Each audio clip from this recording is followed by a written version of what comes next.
The lateness of this video is not just because I'm an indecisive, lazy prick. It's also because this year is defined by albums that ooze maturity. So much so that I really had to sit down with them to really tell what I truly thought. So many bands built upon their foundations they have created in the past, emphasizing their uniqueness and talent, and creating some of the best albums in recent memory. This video highlights 10 of my favorites.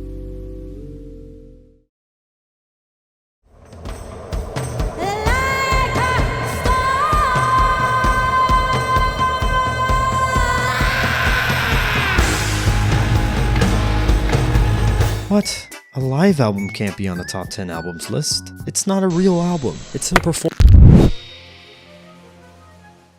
Housewolf is one of my favorite artists of all time. Equipped with the pipe organ, she weaves these soundscapes of grandeur that sound unrelenting and from a different plane of existence. I went to a live show of hers about a year and a half ago. We were inside this gigantic church and she played renditions of her songs from All Thoughts Fly, an instrumental album. I made a video about the album, check it out. There was this intense resonance in the crowd. The sound of the deep pipe organ could literally be felt through the walls and floors trembling around you. Some people in the crowd were not into it. Others were utterly entranced by the intensity of the music. And that feeling has completely carried over in this live album. Her albums are all different breeds of style and mood, all uniquely different and distinct. But somehow, through a force of sheer talent, she manages to put together a cohesive listen here. These songs flow in incredible ways in an album format. The way these songs have been altered to fit a more live-adjacent style is awesome to me. Ugly and Vengeful is as dreadfully hypnotic as ever, carrying you through these distinct stages of intensity, and I'm enthralled every step of the way. The instrumentals are as gargantuan and crushing as ever, and Anna's voice feels like it can move mountains. Her vocal range is beyond breathtaking. Every hour I've spent with this album on is an hour filled with goosebumps. Anna is a force to be reckoned with on this album. I can't wait to see her live again. Check out Ugly and Vengeful and Come Wander With Me /Deliverance.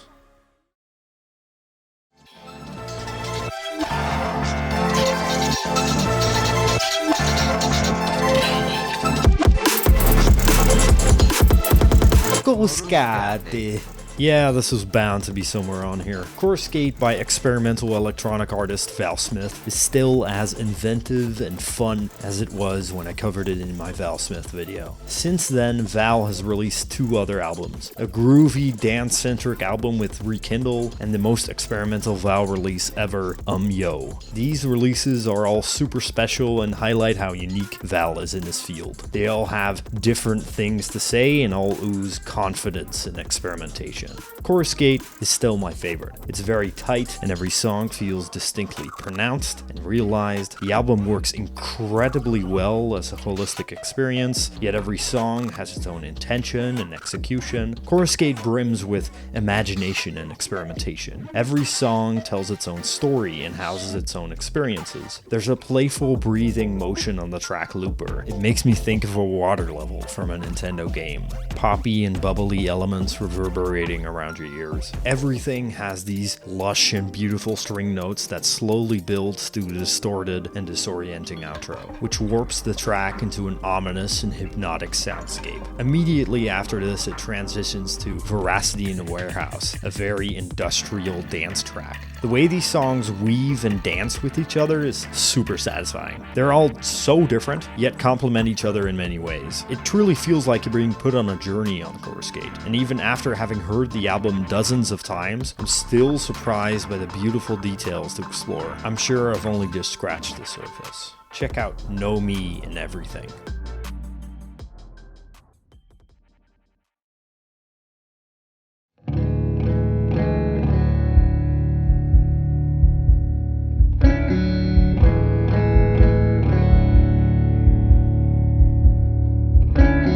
This album brims with life. It breathes and contorts in strange and disorienting ways. The way the string sections just blossom and play with each other. The way the vocal harmonies quietly syncopate in the background. The way the drums create a bed for all the complicated sounds to sink into. If anything, Caroline feels like nature. Chaotic, understated, and beautiful. The mellow build on the opening track, Dark Blue, has this unique ability to pull you into its world. Not by yanking you in with a tight grasp, but by guiding you through this warm textural field of minimalism. The soft build of the instrumentation is felt on a lot of the album. Good Morning, Red has a strong vocal presence. The way the singer screams in the background does not feel harsh. It feels like it belongs in the space the song inhabits. It's oddly comforting, and the way the second half of this track just has these guitars flutter around your ears feels alien and strange, yet there's a beautiful mystique to them.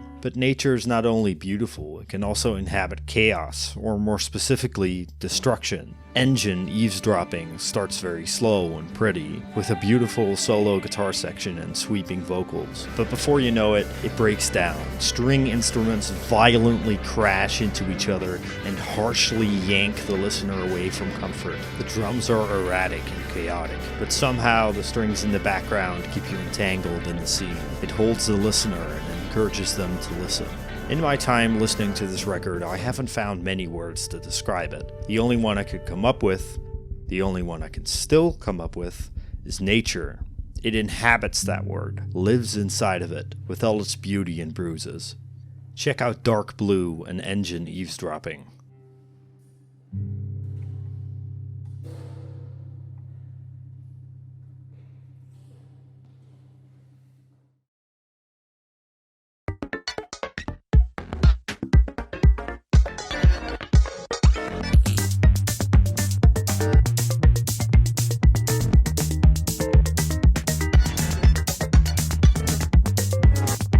In 2022, I completely fell in love with this band. They were my most listened to band last year. The way they tackle art pop is just wholly unique, yet accessible. Once you're hooked, you can't get them out of your rotation. They stick to you like Gorilla Glue. In a genre so riddled with trash and derivative lifeless commercial drab, somehow Everything managed to create inventive and fun pop music, with a tight grasp on fantastic instrumentation that feels like it's directly inserted into your bloodstream as you listen, forcing you to move to it. This is their most commercial and accessible album ever, but not by sacrificing even a sliver of the quality of the music. Every song has a completely singular and unique vibe, and the album flows incredibly well using lush and bright production. Take the opening track, which glitches and dances around your ears with these playful and textured beats, while Jonathan Higgs's unique and expressive voice fluently flows throughout the mix. Or the extravagant track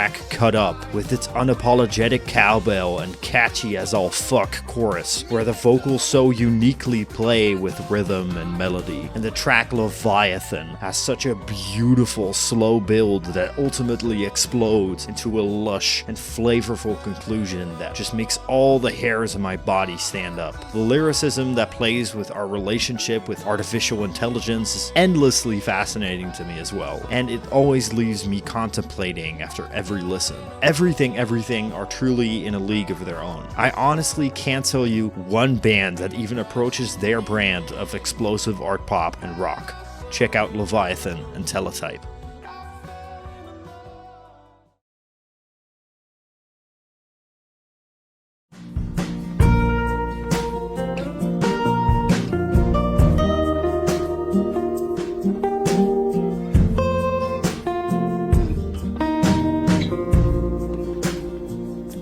There's something so pure about Dragon New Warm Mountain, I Believe in You. Every other project on this list has a reliance on bells and whistles. And to be completely clear, that does not bother me.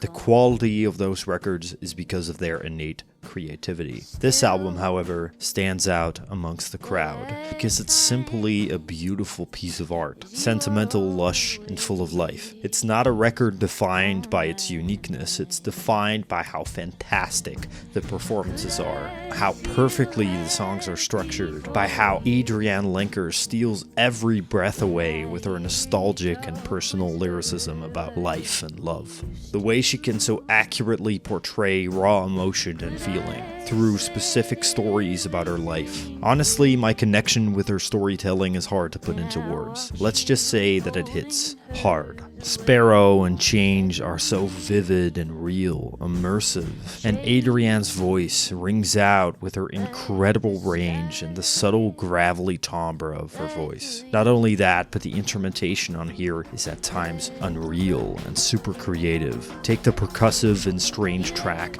Time Escaping, which just feels like it should just not work at fucking all. But all the stars aligned and somehow they made this barrage of sound work cohesively and perfectly. Or the subtlety of Simulation Swarm, with its finger-picking guitar and winding bass lines, all building up to the conclusion of pure artistry, where the guitar rings out and plays this indescribably fantastic solo section.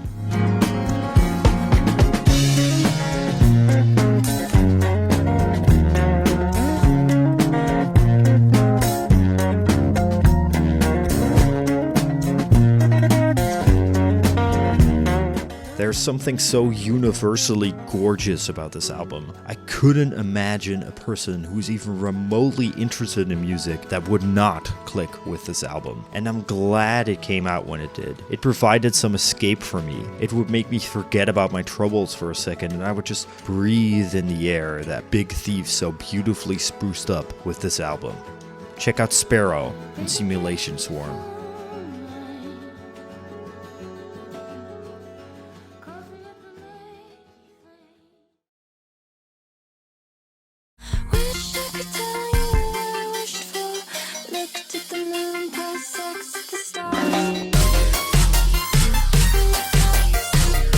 Let me take you back to the 23rd of April 2022. That evening, I would see Jockstrap live, a performance that is unlike anything I had ever seen. Explosive, unique, and mesmerizing. Georgia Ellery and Taylor Sky are Jockstrap, an experimental electronic duo that makes some of the most unique and abrasive pop music out there, with a beautiful mix of experimental beatwork that flings itself around the room like a bouncy ball, and the gentle and angelic vocal and violin work of Georgia. This album perfectly captures that magic. Take the multi-phased and dark track Deborah, with the gentle vocals that amplify the chaotic intro. Then it quickly switches to an endlessly unrelenting banger with the noisy and bassy chorus that surrounds you on every side and never lets go, and the eccentric and fantastically enchanting vocals. This track just oozes personality. 50/50 is honestly such a strange fucking song. It should not work at all. Every element feels out of place and overly harsh and distorted. But nah, this track is incredible in every way possible. It is physically impossible to hear this song and not be enchanted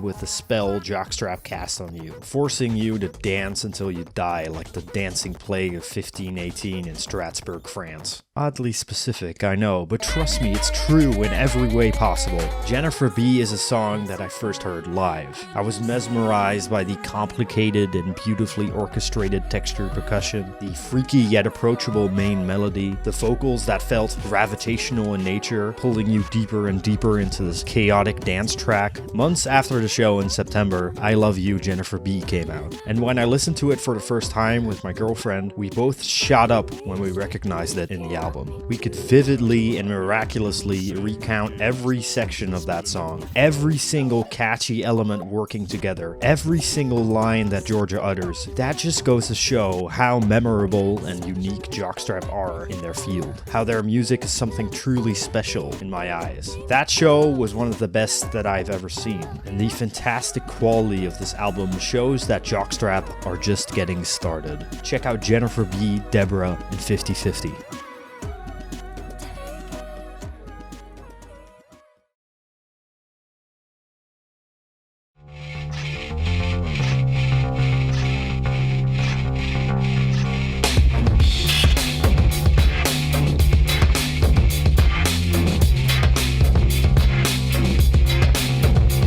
Skinty is like the album cover. You're stuck in this familiar place, your home, but there's something off. There's this blood-red sheen to everything. The light overtaking every single object in this room with this sheen. And then there's you, a deer in the headlights. A deer that is the depiction of an Irish gigantic deer. A species that has been extinct for over 7,000 years. Scintifia is an Irish swear that translates to the damnation of the deer. According to the drummer, the phrase was used frequently by his aunt, who saw it as a colloquialism, an informal common word that is used by a specific geological region, like soccer is to football. Fontaine's DC used this word, scintifia, as a metaphor for the mutation of Irish culture, of how the identity of who the Irish are has twisted and morphed into a different beast. This relationship between language and culture, the old and the new, the extinct deer and the modern house with the red light, all inhabit this world that Fontaines have created here. A world that poses a profound question inside of me. Perhaps the beast that this culture has turned into is the deer on the cover, an old extinct species reborn in a different way.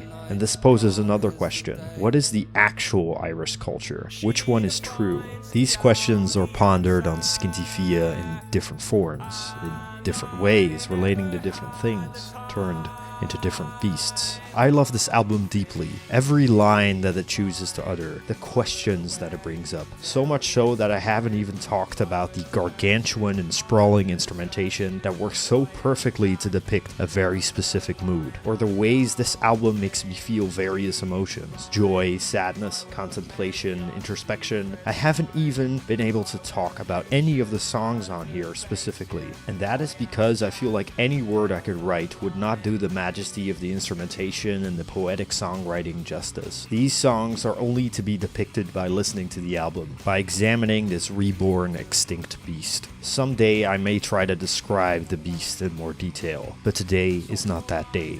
Check out Nabokov in the opening track. I won't even try to pronounce it.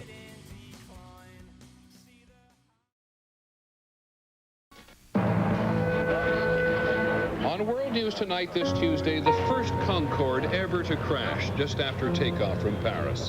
113 people are killed, which included everyone on board. Ants From Up There is an album that changed 2022 for any music fan that came in contact with it. The sheer magnitude of its rich and flavorful instrumentation paired with the poetic perfection by Isaac Wood. When the singles for this album came out, a lot of people, including myself, were not expecting the change in sound for the band. For the first time, it was angsty, dark, claustrophobic. Chaos Space Marine was very angsty still, but the instrumentation was more sprawling, felt more alive, more theatrical, evoked more feelings of Midwest emo. And to be honest, I was skeptical. The single promised a strong narrative to the album, a concept. I was not sure if that would work completely. But then there was Concorde, and I was reminded yet again that Black Country New Road do not fuck around. They never have. The beautiful build of instrumentation on Bread Song evokes this moment of stillness, of an entranced moment of introspection, like pressing pause on a memory. It speaks of a relationship where vulnerability is challenged, rejected in a way, and how this creates a boiling pot of emotions in the narrator. Often this album feels like you're not supposed to hear these stories, that Isaac poured his soul into every line of this album. Shortly after the album came out, Isaac quit the band. To be honest, while shocking and saddening at first, it does not surprise me anymore. Pain and sadness is in every second of this album. Anxiety looms with a large shadow over its very being. I'm very glad that Isaac chose to focus on his mental health instead of letting it eat at him. But he left us Ants From Up There in his departure, an album that has resonated with a lot of listeners, an album which people can identify with, and for me, an album that has helped me in a lot of ways. Ants From Up There is almost indescribable to me, the full potential that it realizes in every way. Isaac is unlike any writer that I've ever come in contact with. The way he can express these extremely personal tales mixed with a fully realized concept, a concept that would need a full-size video essay to explain, and I promise that is coming someday. Check out The Place Where He Inserted the Blade and Basketball Shoes. But 2 years later, the iconic airliner, which was by now operating at a loss, was finally grounded, and the once glamorous age of supersonic air travel was over.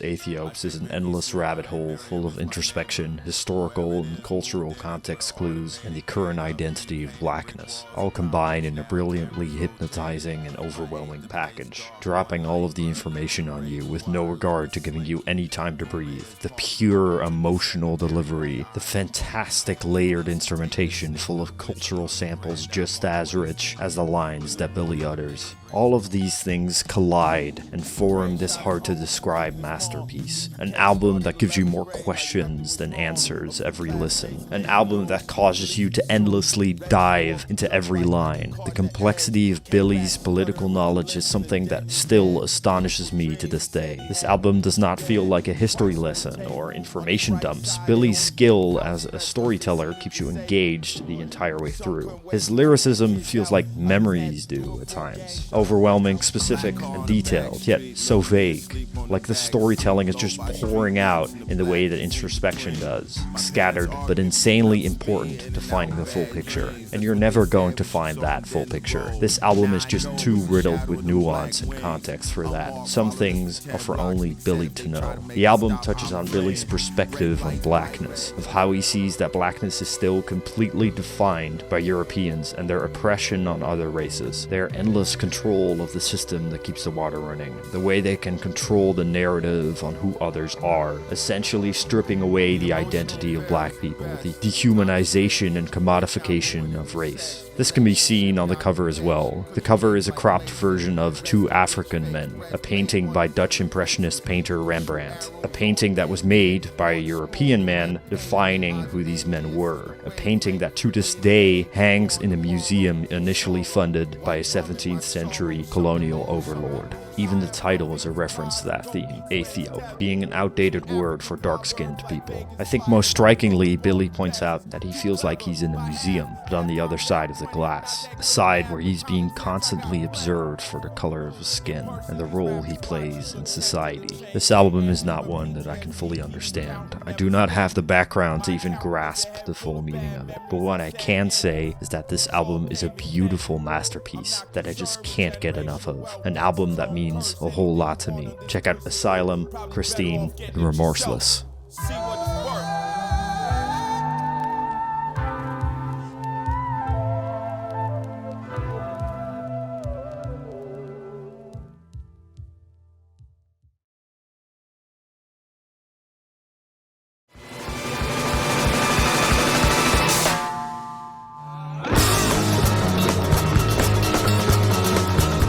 Anyone really surprised? Like, I've spent 3 months working on an insane deep dive into every aspect of the narrative themes of this album, made a 55-minute video about it, and yet again have the opportunity to talk about it again. So here we go.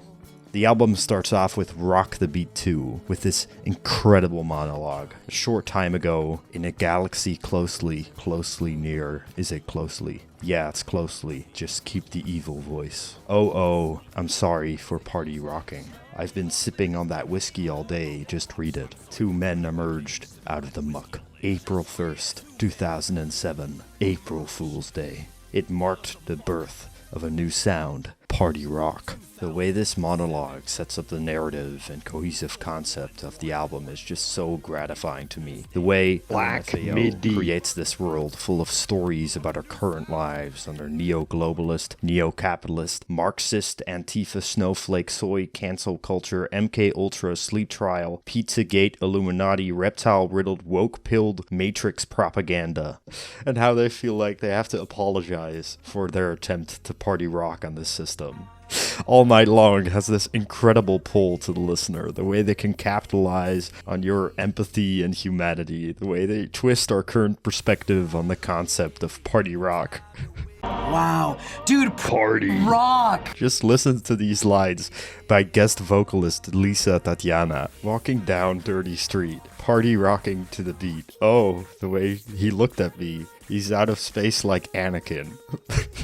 body like a mannequin, sipping on some Hennessy. These lines highlight the escape of our current system that alcohol can bring. Our societal shift to politically correct destruction of the beautiful traditional American system built up by Charles Darwin III. Party rock offers escapism and maybe even acceptance of that system. In essence, Black Midi bring that lifestyle to the listener and shares it with them by creating this beautiful cultural milestone of an album. So I guess you could say, even after all these years, we are not sorry for party rocking. Sorry for party rocking.